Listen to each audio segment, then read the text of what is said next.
RSL Nation! What's Welcome going back. on? Welcome back to the Bros. We are missing one bro today, unfortunately. Wah, wah, Yep, wah. Life happens. I mean, life but happens. whatever. We'll miss Marcos this episode. His insights and in fact that he's like our numbers guy. He's our stats guy. We all He really is. everyone needs a stat guy, and so we're gonna miss him on this episode. But it doesn't mean that he hasn't sent stuff to us already. He's already like, hey, by the way, he's like wants us to talk about Yeah. some things. So we'll talk about those things when it's appropriate.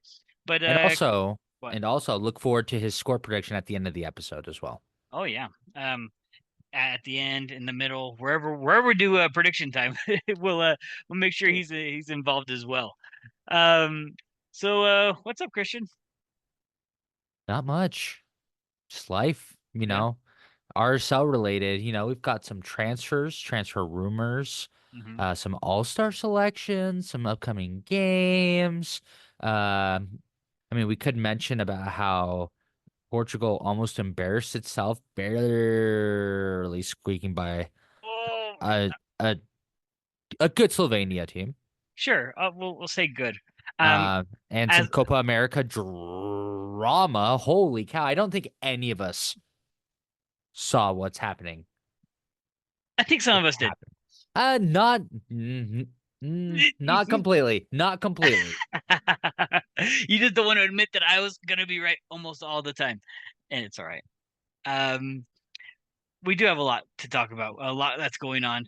Um, and we're gonna start this thing off with well, I'm gonna say first off with the Portugal game that just happened. I was so happy that Ronaldo missed his PK, but I was also super sad that Slovenia missed that breakaway. Uh, you probably watched it. That Mm. breakaway was like wide open. But anyways, Portugal did move on. But let's get into what you just talked about. We're gonna get into these the transfer news, transfer rumors, everything the leading up to this Houston game. So what do we got, Christian?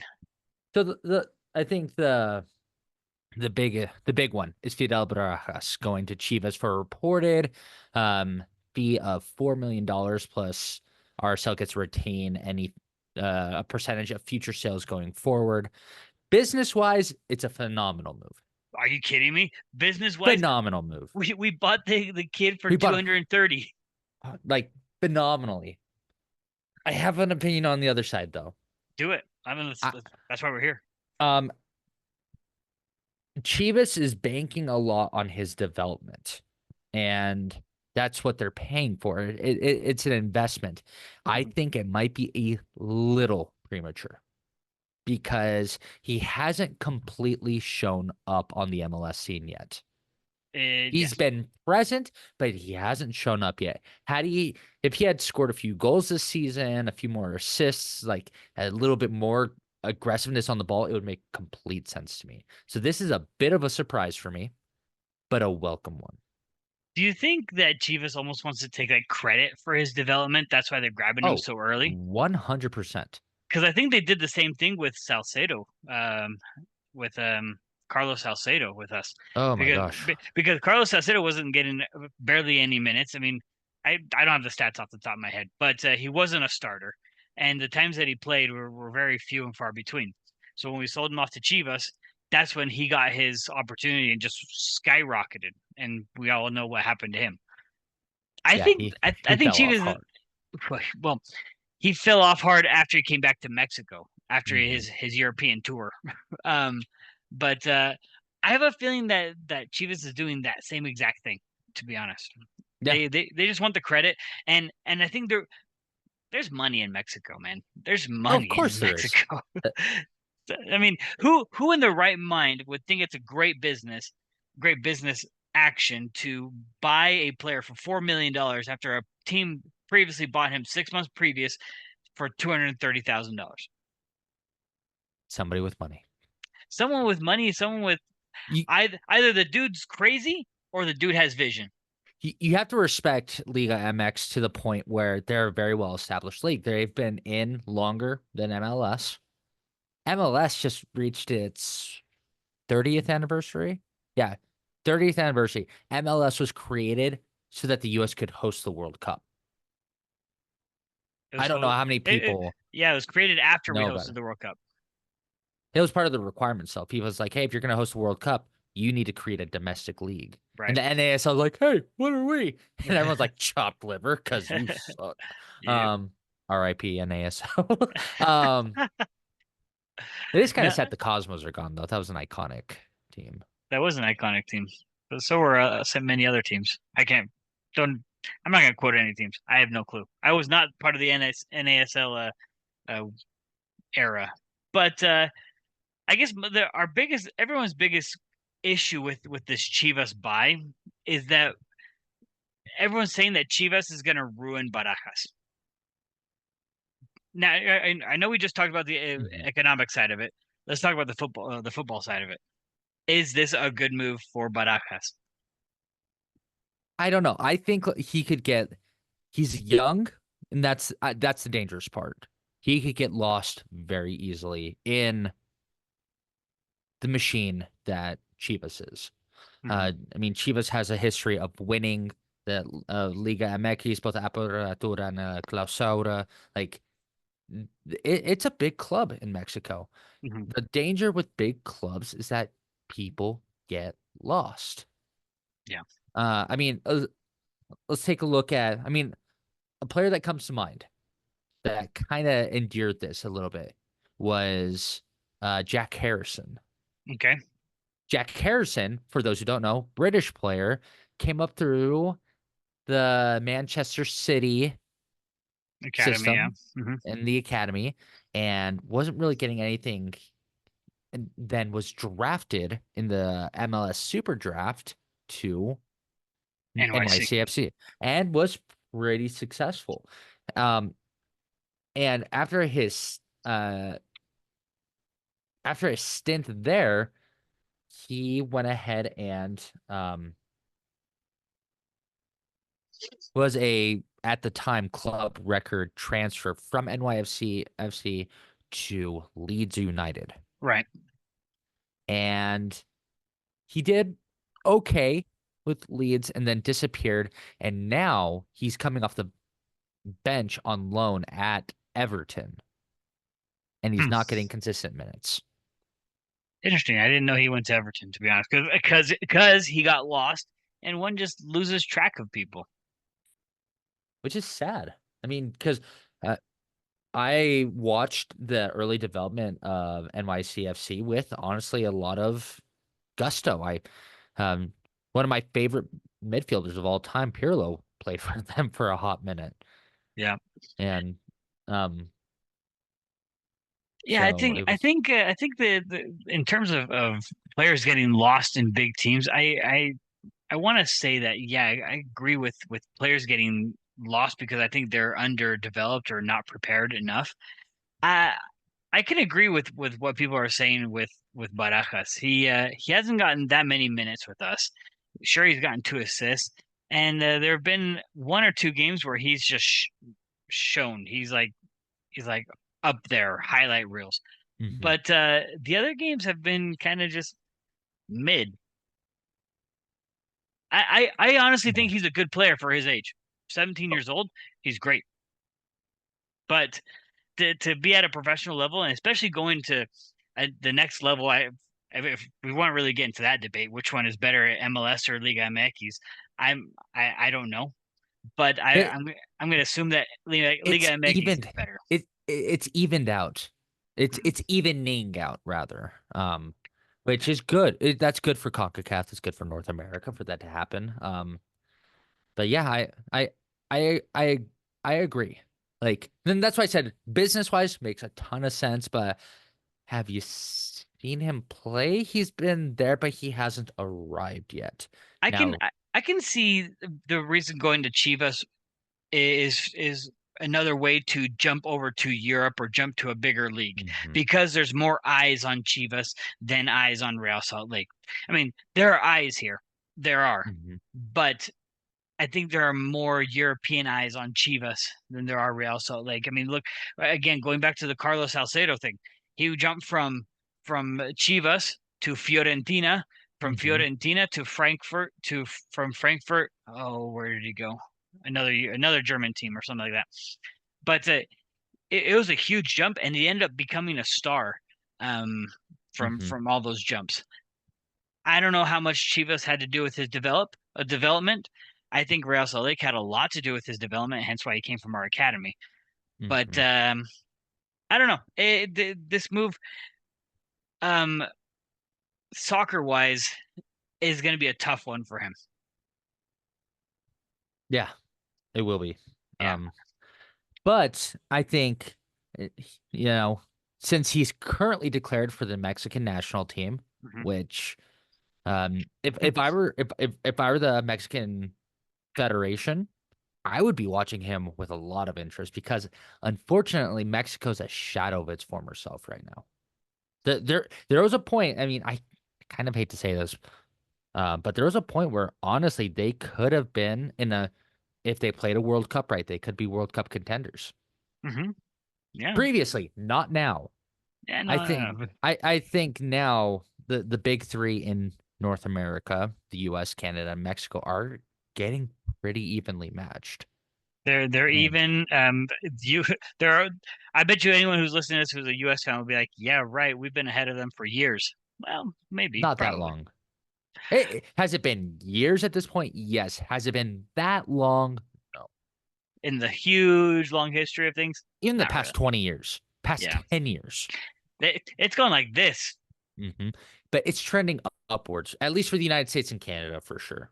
Yeah, And I hope for the sake of competition that Mexico goes back into an upward trend. we'll have that conversation during our Copa America time for sure. Um, our other news besides Barajas, Oh, this rumor is hmm. because it's still a rumor. It's Hmm. nothing's confirmed. Nothing on transfer market either. I've got it pulled up and no rumor about it on transfer market. So complete speculation.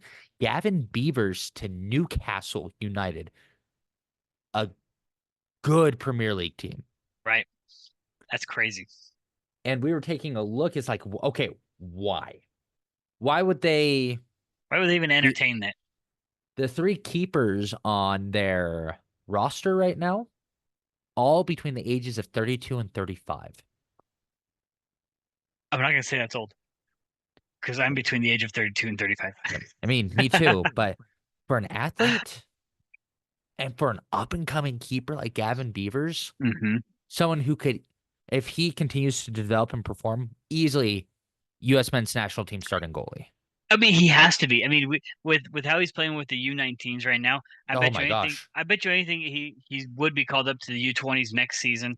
Um, He's a potential World Cup goalie for the next World Cup. he could. Mm. Ooh, Not starting. I let's have didn't say that. Let's start. have that. Let's have that conversation. I want to have that conversation because right now we have what's his bucket Turner, Hmm. Horvath, Hmm. and Sean Johnson. Sean Johnson is probably going to be let off that list for Yeah, sure. So who's the next one to be the third keeper on that list? Gavin Beavers. You think so? Who's Hmm. the U20 keeper right now? Isn't That isn't is. it the isn't that the Sloveno Sloven? Oh, that's right. I forgot his last name. Is That's it, that.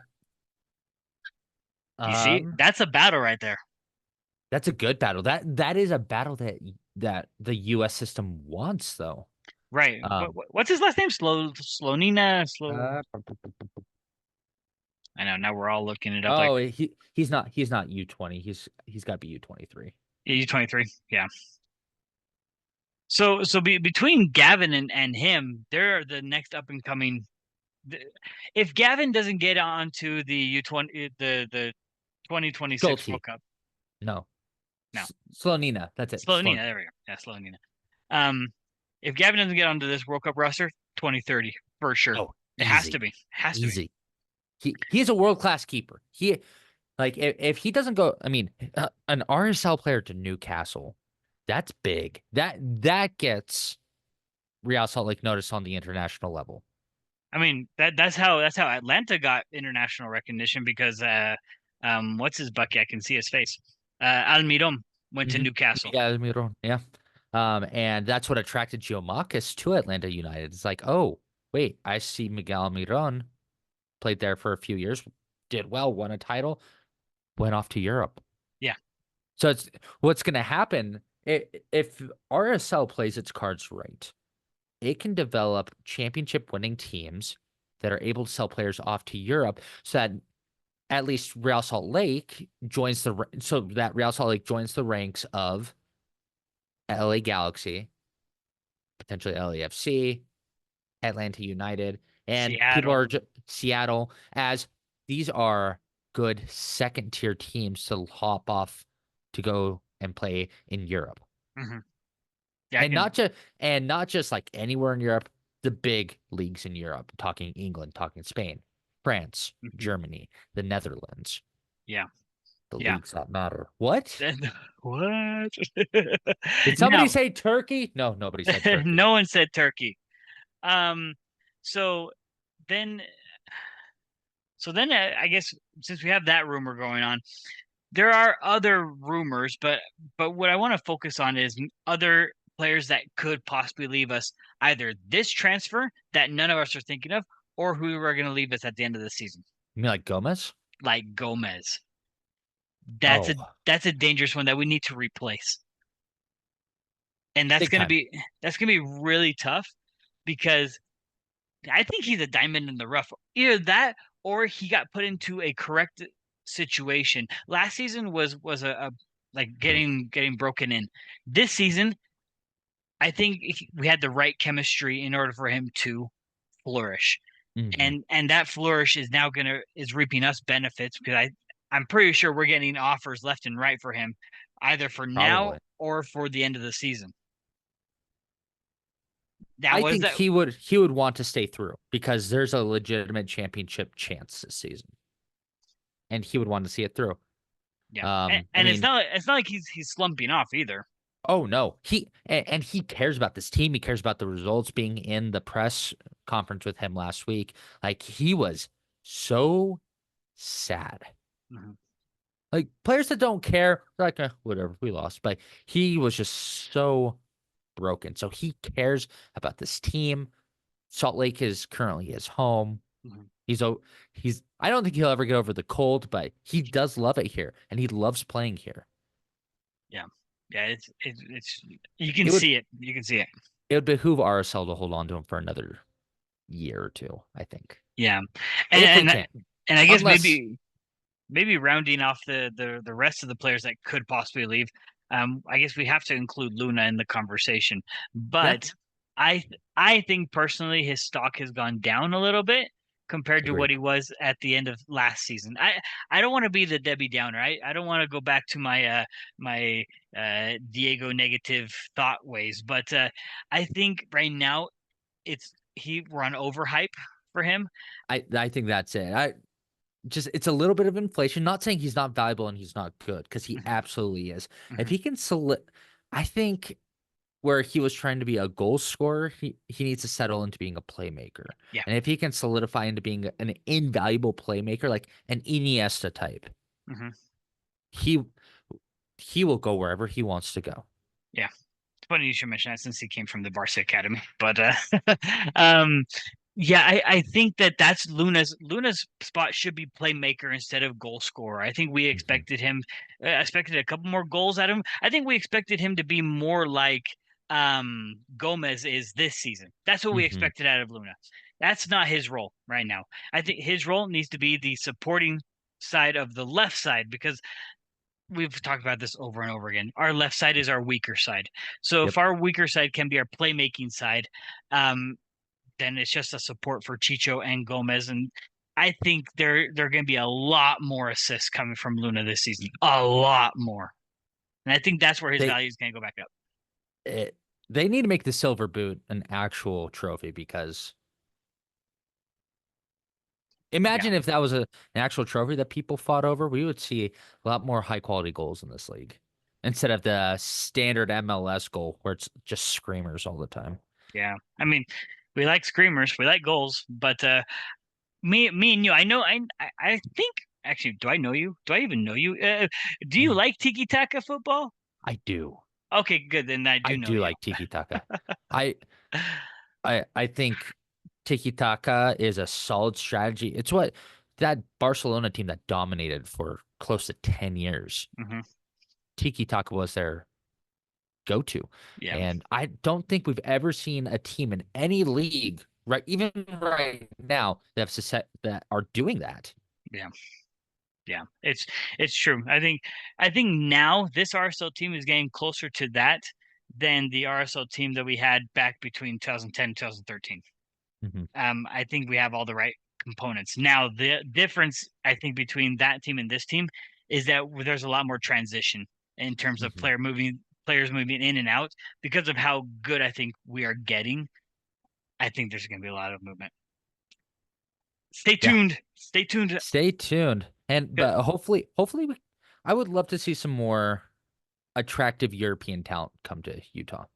One positive that I see, Columbus Crew, they just transferred what's his bucket?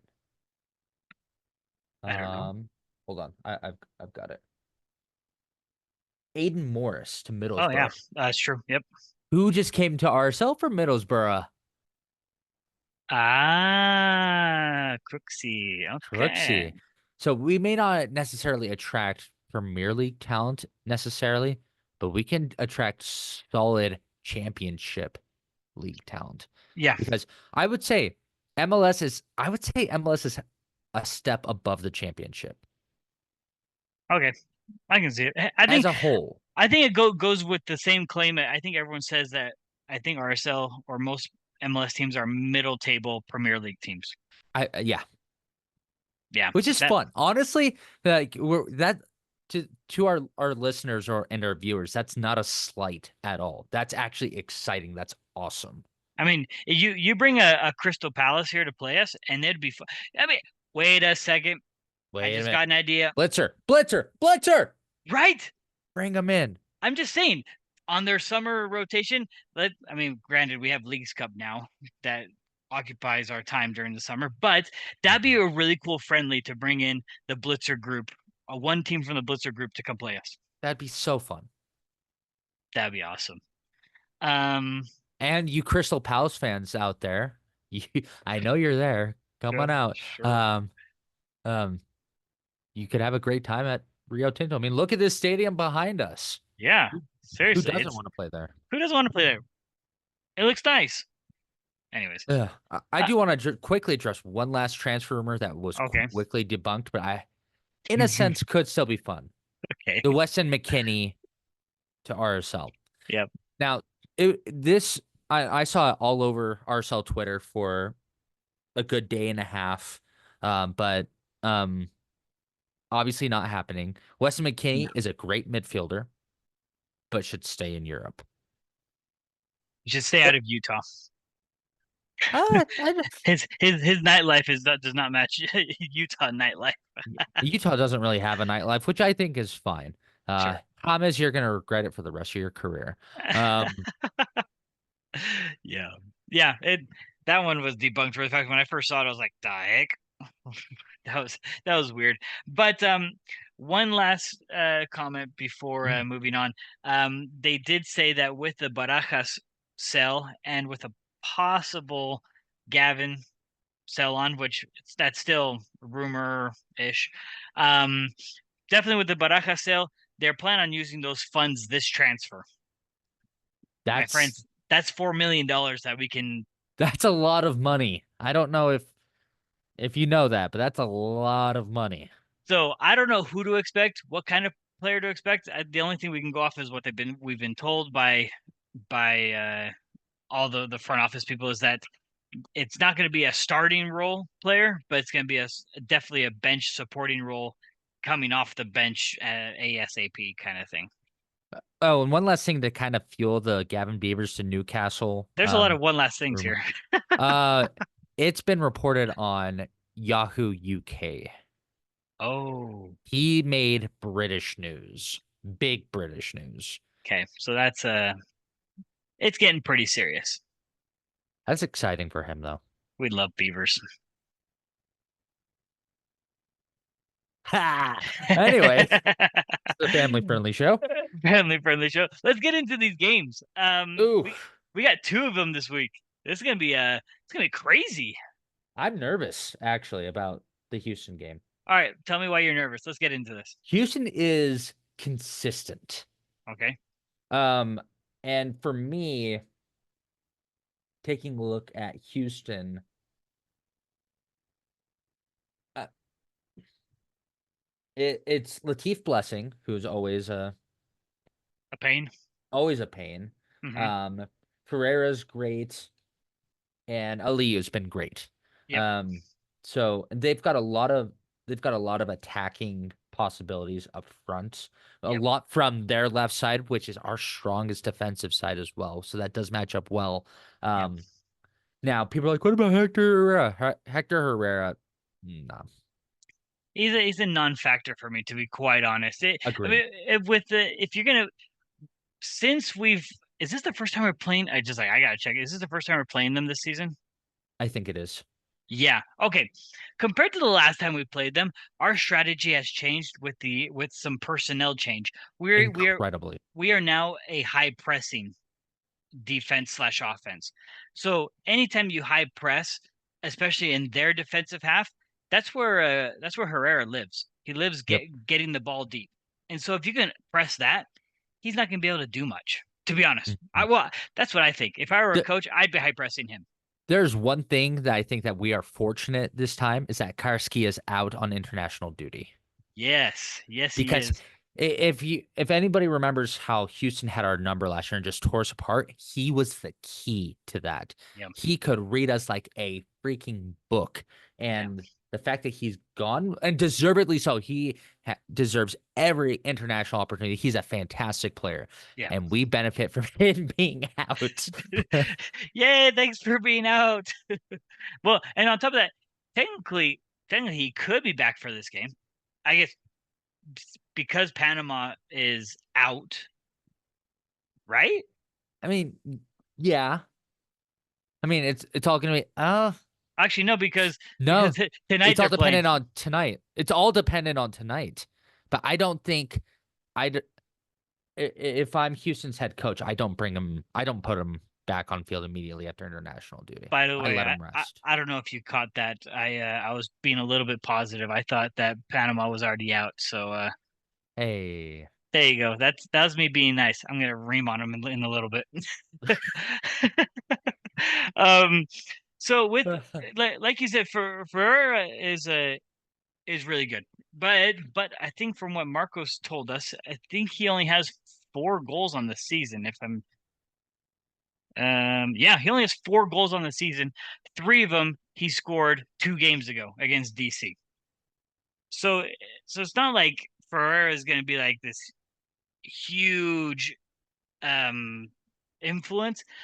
But I would think that that hat trick gives him a lot of confidence, oh, especially with absolutely. having Bossy behind him, Aliu, Blessing, Arthur, and Herrera. That front six is pretty gnarly. Um, Oh, very much so. if they were to get to the level that they were at the end of last season, that's dangerous.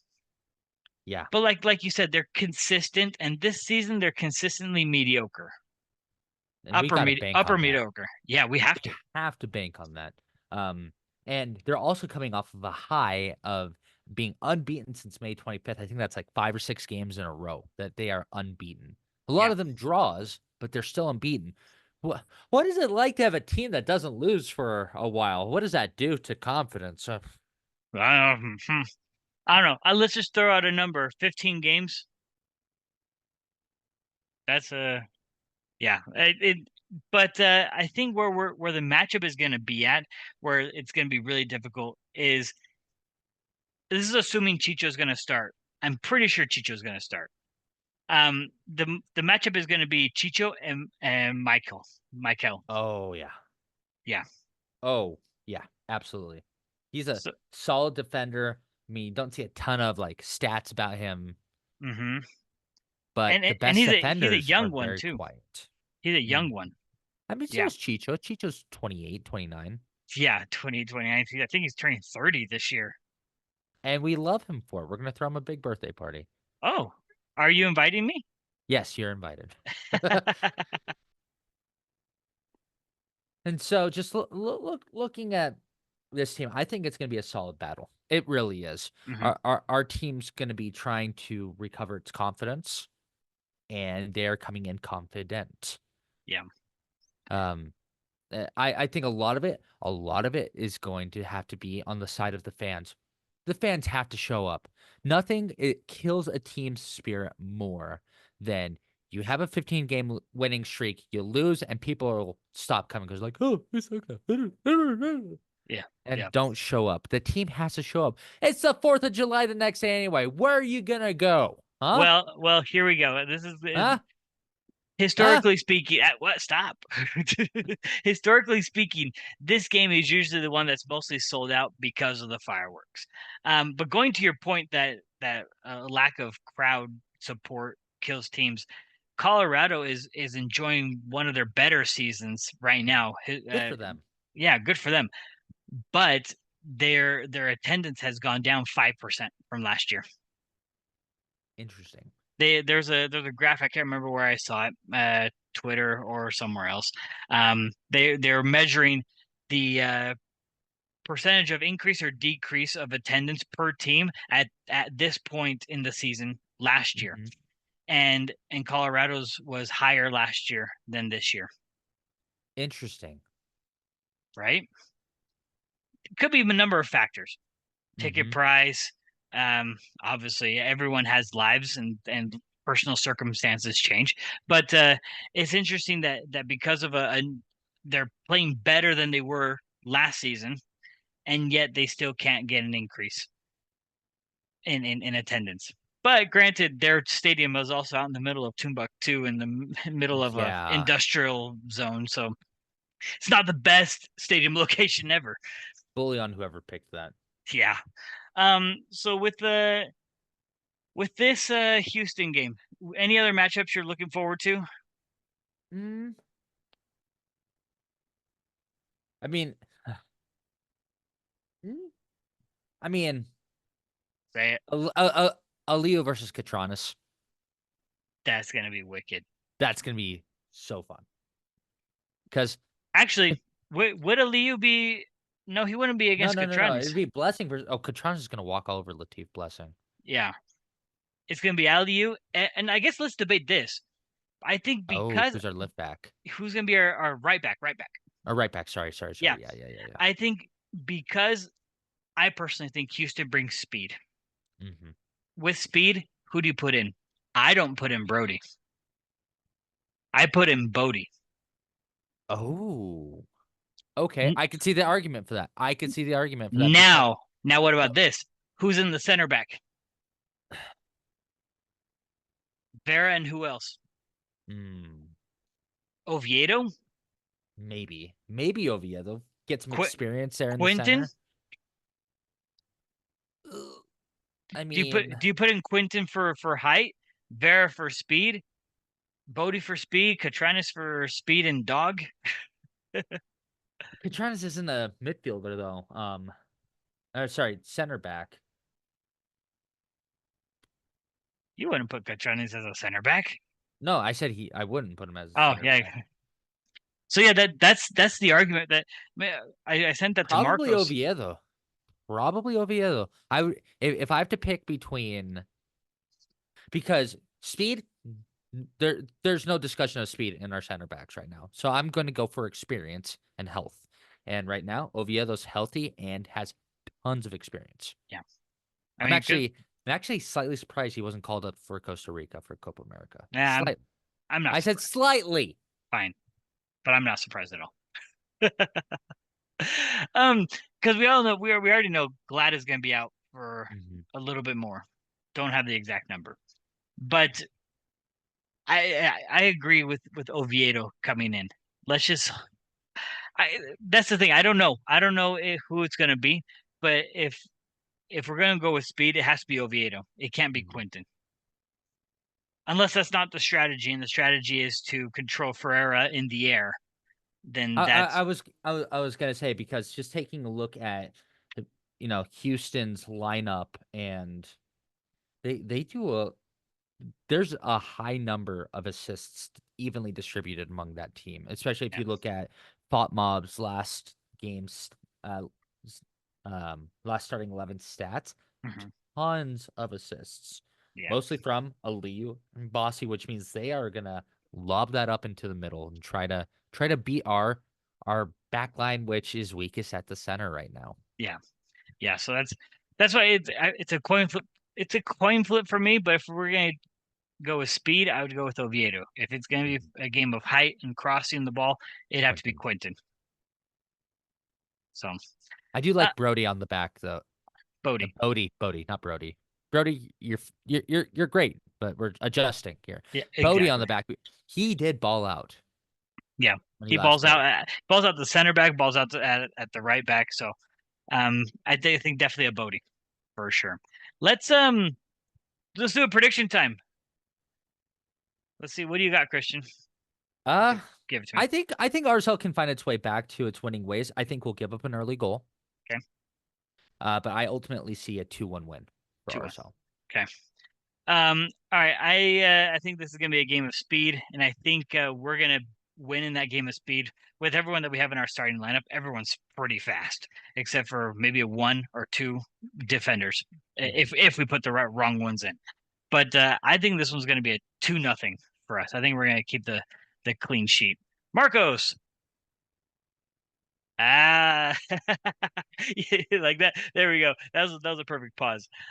What I did forget to mention was the Beavers or McMath starting lineup. Because it's a midweek game, do they give it to Beavers or do they give it to McMath after the break? I give it to McMath.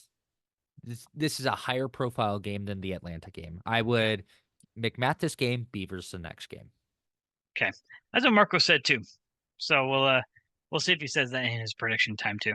Um uh let's move on. Let's go to the other game, Atlanta, because we got man, we're talking a lot. Let's Yeah, maybe we gotta that's what hurry. yeah, that's why Marcus is always here. He's like regulating time. Um let's go to the Atlanta game. I gotta switch screens here. Okay. Atlanta. So a couple of Atlanta things to talk about. One, Geomakis. Not there. Bye What? bye. No Greek freak. Um and then Almada. He's probably not going to play this game.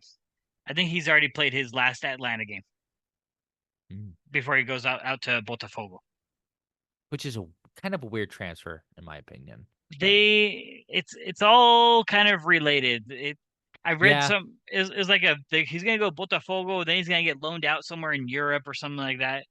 It's I, like I I still think it's weird. yeah, Botafogo's not a good fit for him. But anyway, apparently it's a good fit for Jefferson Savarino. But I mean, anywhere in Brazil, to be honest, is above MLS level. So we can't yeah. consider it a move down for Almada either. No, no. But I do consider that his play ever since the end of the World Cup, he has not lived up to his Mm, hype, no. and I think that's why he hasn't been called up lately to the national team. That's Yep. sorry, that was more Argentine news than RSL. So um back to the RSL game. So we have those two with the latter one probably not showing up. The other one is already gone. Where is he at? Cruz Azul or something like that? Um, he went to Mexico, right? Giamakis? Good question. Hold on. Giamakis. I can't even Gil- spell his name. He went to Cruz Azul. Okay, good. I wasn't far off. I wasn't off at all. Um, so with this game, like you just mentioned, this one is not going to be as high profile as the one against Houston. So, what do you expect out of this game against Atlanta? I expect us to absolutely destroy their back line. Oh, shoot. Okay. They don't have a great back line. Um, they've got decent attacking, but they don't have a great back line, and they have an old keeper in Brad Guzan. Yeah, they do. And I don't I why he is still starting is beyond me. The only memory I have of Brad Guzan, or actually the one that sticks out to me the most, you can probably guess. What do you think the memory that I have of Brad Guzan out of all the games that he's ever played? There's a lot. I can think of like Which one would stick out in my head right now? I mean Argentina, US, Copa Yep. America, Centenario. Yep, you nailed it. That free kick was just Ugh. fresh. Nobody could have stopped that one, to be fair. No. Atlanta though is on a 4-game unbeaten streak with a 2-2 draw against Houston 4 games ago. Does that change anything for you? They also beat DC United just like Houston did. Not by 4-1 like what Houston did, but 1-0. Um, they beat Toronto. Toronto is not doing that bad. I don't know. If you take a look at the Eastern Conference, there's a massive points difference between first and ninth, which I think says a lot compared. Even first and third, Yeah, between first and third, there's a huge difference. there's And there's 9 there. if you take a look at the West, there is still a gap, but it's a much smaller gap. Atlanta United sitting in ninth place with 24 points, where the ninth place in the West is at 28 points. And that's significant. I would say that's significant. Yeah, I think it shows that the Western Conference is a lot more. It's a lot closer than what people think. But so then it goes to the point of I guess Atlanta really isn't doing that well. But they're not. They're mid. They are mid. They're mid. I think we will do better against them than we will against Houston. Now, how about Um, this? Get this: mm, 28 goals they've scored on this year.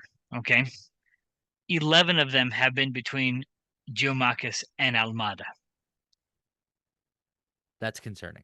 That's concerning. So that means their top goal scorer besides Giamakis and Almada is Tiare. Tiare has 5 goals. Saba Lobhanidze has 4 goals. After that, you're just getting a lot of 3-2-1. Hmm. And on top of that, Caleb Wiley, who has 1 goal, I think he's rumored to be leaving Atlanta as well. Yep. So there's a lot of movement out at Atlanta, and it's not for their build up either. Mm-mm. I think we're going to see a lot of bench players, a lot of secondary players in this game, which yeah, I don't know how much there is to dive into this one.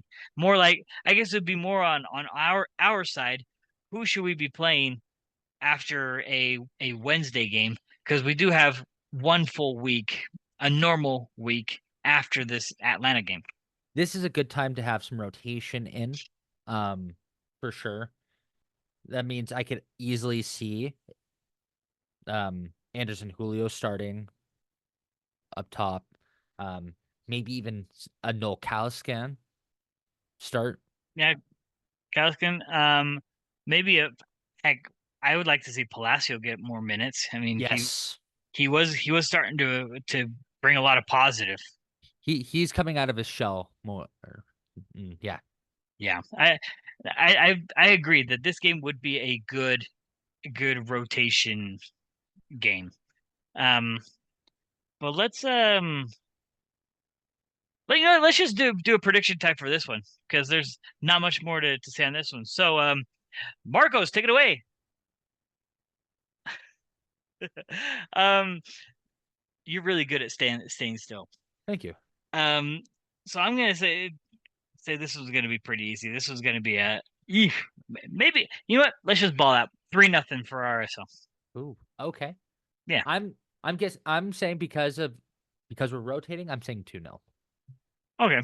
2-0. Yeah. Yeah. This one should be pretty chill. Should be. Hopefully it is. Um, we need to talk a little Copa America before we end Yeah. because Copa America, we love Copa America, and Yes, we do. there's a lot of drama. So I'll let you start off. What's your drama? I mean, there's several things of drama here.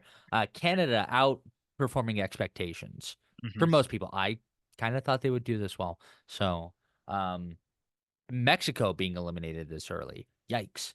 The US being on the cusp of being eliminated. They're actually technically in second place right now because of goal differential. Um, and Yeah, yeah, they have to win to move on. they have to. So the US has to perform. Hmm. Um, a little surprising to me is Brazil still in second place, but not too surprised because Colombia has done exactly what we expected them to do. Maybe a little bit slow start scoring wise for them, but otherwise, not surprised. So that's a bit of the drama for me. Okay, and I will say this: Argentina, while getting the results we've expected, I think have underperformed scoring wise. Um, I think so. What I'm getting at from a lot of Argentine fans is that Julian Alvarez is underperforming in the sense of goal scoring. I don't think that he's underperforming, but the goal scoring does need to improve. But this also gives us a glimpse into post Messi Argentina, to be Hmm. honest. That's I think the Chile game, I think we were playing with 10 guys. Hmm. Messi was not playing, No. basically. And so I think there is a lot of improvement to make. Um, I I totally disagree with the Garnacho coming off call, though I can see Mm. why they did it. Yeah. I think he has potential.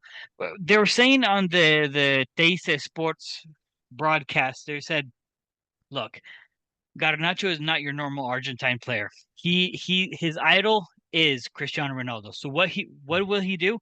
He will take on a defender one on one, and he will try to get past them. That's not the Argentine way. The only person that has been and will ever do it has been Messi and Maradona. There aren't you can't name very many players. Some people say maybe Riquelme. Some people will say some That's other fair. people, but um, you won't see that from Argentina. Argentina is the Hmm. possession based tiki taka. That's why we love it so much. Yeah. But I think Argentina is fine for right now. Yeah. No. Now, Uh, Mexico. I just expected more goals though. Yeah, yeah. But we are the only team with a shutout in the group stage. Thanks to Debu. Debut. But Actually, Venezuela too. no, they had No, one. no, no, no, no. They had one. Sorry, Yeah. sorry, sorry. Um Mexico though, that is a huge disappointment. Though look, I'll say disappointment, even though I said they weren't going to make it out of group stage. I guessed that from the very beginning. Hmm. I said Venezuela, Ecuador, boom. But Mexico, and everyone's already heard it. I'm not going to hash it anymore. But I think the Mexican fan, Mexican media, Mexican national team think they are more than what they actually are. They're living on a different planet in a different reality. When the reality is, they are not a top tier team right now at all. They've been historically, Hmm. but not Yeah, right now. no. Right now, they are absolutely in shambles. Now, let's talk about what's really important here: the U.S. This is tonight's game. We're not going to predict it. We're not going to do anything. We're Hmm. just going to talk about what's happened and what the ramifications of this game, positive or Hmm. and negative. Um, the U.S. has been underperforming. Massively. Yeah, players have been underperforming. The coach has been Oh. underperforming for the past 6 years.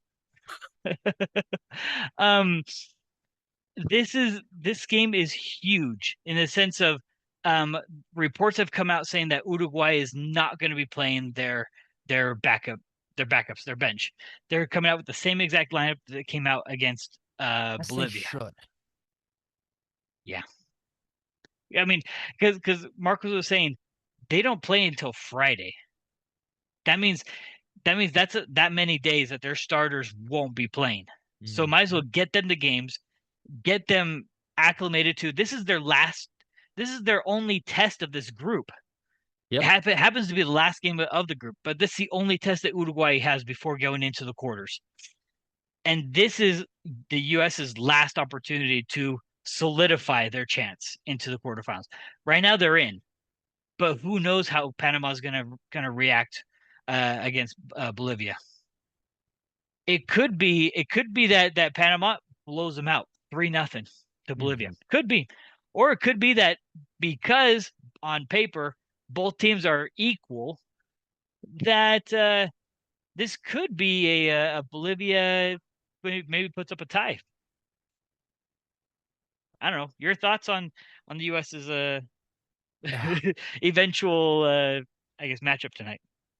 I mean, they have to win. they are facing the sharpest uphill of any team in this tournament right now, which is funny because, yeah, you look at it on paper, they're in second place. They're in a solid second place right now. And technically, I mean, if both games end in a tie, The U.S. moves on. the US moves on. But that's not likely to happen. Yeah, The exactly. Bolivia's an underperforming South American team by Yeah. massive margins. Um, Panama's coming off of the high of beating the U.S. in a incredibly scrappy game, to be completely fair.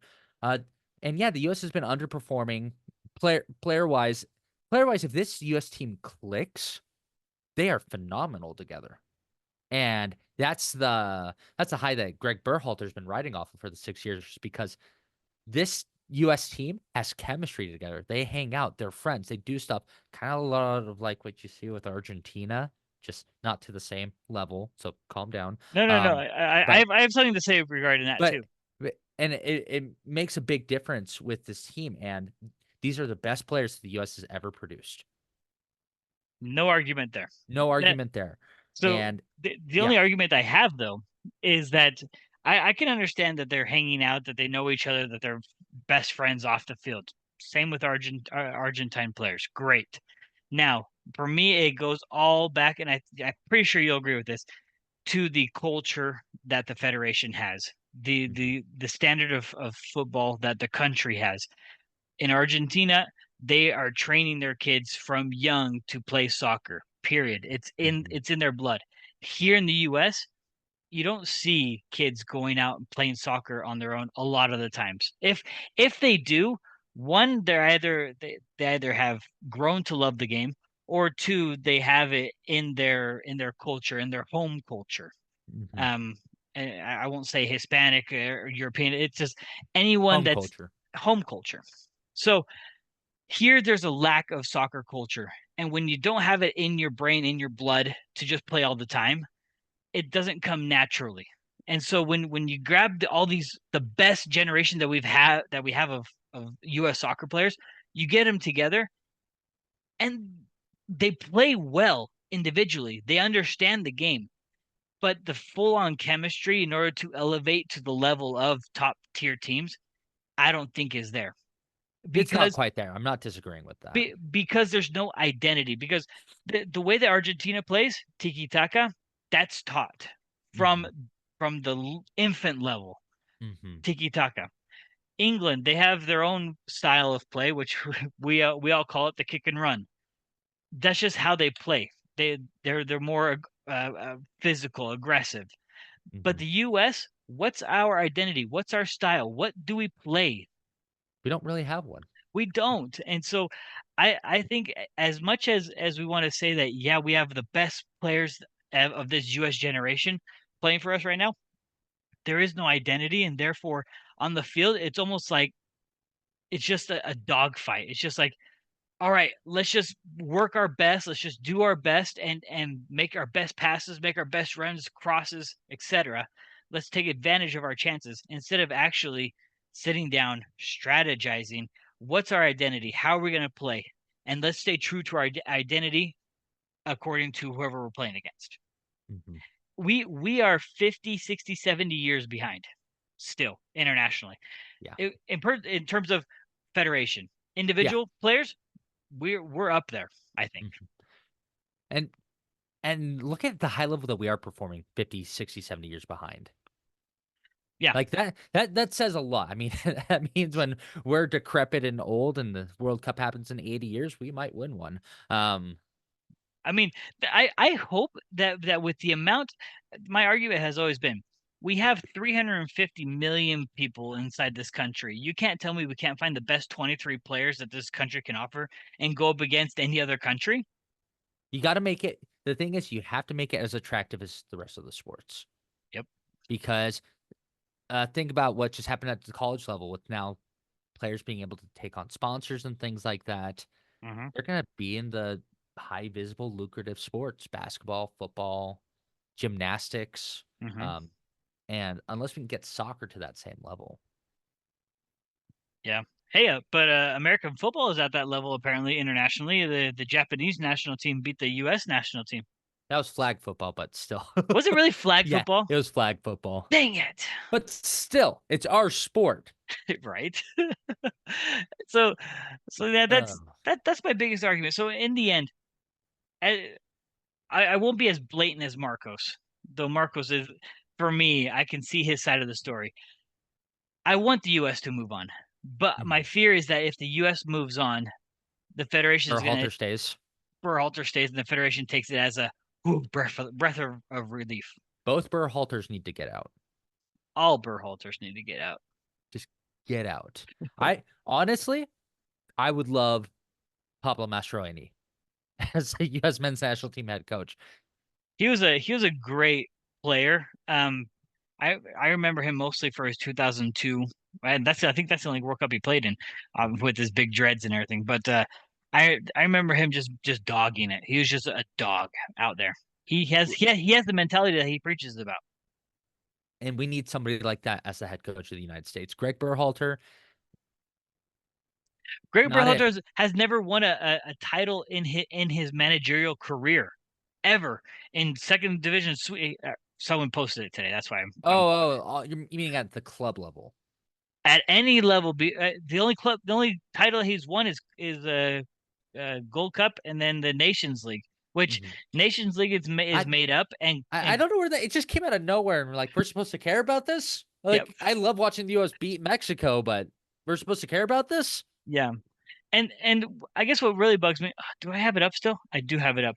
So I pulled up the list of coaches, U.S. national team coaches. Mm. What bugs me is that Berhalter currently is sitting at fourth in win percentage. But he's the highest of any coach that has coached over 50 games. Bruce Arena follows him by like 3% in win percentage. But if you look at all the events that Bruce Arena, Jurgen Klinsmann, Bob Bradley attended and did and their results, Berhalter is small compared to at least those three coaches: Bruce So Arena, Jurgen Klinsmann, Bob Bradley. Rob Bradley, huh? Bob Bradley. Ideally, let's say the U.S. does lose tonight. Hopefully not, but at the same time, um, and Berhalter gets fired because he should have lost his job. I mean, he did lose it, and then they gave it right back to him. Yeah, Um, who would you ideally want to see lead the United States? there have been rumors of um, Columbus's coach, Wilfred Hmm, Nancy. interesting. He's had a lot of success at Columbus. What I've found that three of those top four coaches that I named have all been associated with the LA Galaxy. So my inkling is that I know that it's going to be someone from the LA area associated with the U.S. national team coach position. I know, I know it. Listen, U.S. Soccer Federation, stop it. Stop it. Stop it. We're hosting the World Cup in 2 years. 2 years. 2 years. Hmm. It's a big World Cup. We have Yeah, every opportunity to build a team that's competitive yeah. for it, that could go and try to win it. By the way, quick side note, one of my biggest pet peeves that I ever had was 2014, was it the 2014 World Cup? Jurgen Klinsmann interview I saw. They're like, so how far do you want to make it to the World Cup? He's like, oh, I think it'd be great to make it to the quarterfinals. And that's when I lost complete faith in him as a coach. Any coach that doesn't come in and say, we're gonna we're gonna try to win the whole thing. Why not? We're going for it all. Which No, is what's impressed me about Pablo Mastroeni this season, because people are like, what are your expectations of the season, Ian? And for him, it's like, win it all. Why not? Why not us? yeah, exactly, So exactly. anybody who coaches any team that I'm a fan of, US, Real Salt Lake, River, Barcelona, Manchester United, Hmm. Lille, whoever, if you don't come in with the mentality that I want to win the whole thing, get out of my club. You do not deserve to wear that crest on your chest. Amen. Amen. There's nothing more I can say to that. You We took the words right we out of my deserve mouth. we deserve it as fans. That effort I and have eventually a title. one day. We should. We should. I have one quick quiz thing for you before we head out. Um, did you know? It's more of a did you know, not a quiz. Did you know that there was a U.S. national coach that is a Utah that had some success? I did not. Ah, we have Utah ties to the U.S. national team on the coaching level. I have no idea who it is. You're gonna have to tell me. Yep. Steve Sampson, coached from 1995 to 1998. He's the one that Oh, led the U.S. team to beat Argentina 3-0 in Copa America and led them to the World Cup of 1998. and we did decently well there. We did. We did. We did all right. We held our own. But there you go. He was born in Salt Lake City, Utah. See, Now you U.S. know. Soccer Federation, Utah. Utah, if you want to be Argentina, find a coach from Utah. Oh my gosh. A Any last thoughts, Christian? lot of good stuff coming up. A lot of emotional things happening right now, and we just got to stay in it. And I'm looking forward to this transfer season and all the drama that's going to happen. It's gonna be, it's gonna be a doozy. Gonna be a doozy. Guys, it's stay hanging with us, stay there with us, and stay there with RSL. We're always going to be here in the good and the bad and the ugly. So um thanks for listening, thanks for tuning in. Make sure you tell a friend. If you're not following us, follow us on the socials. If you think we're this good, go tell a friend, because we love to talk soccer with anyone. So until next time, and Marcos will be here, I think. Probably. See you guys next time. Ciao, Peace. ciao.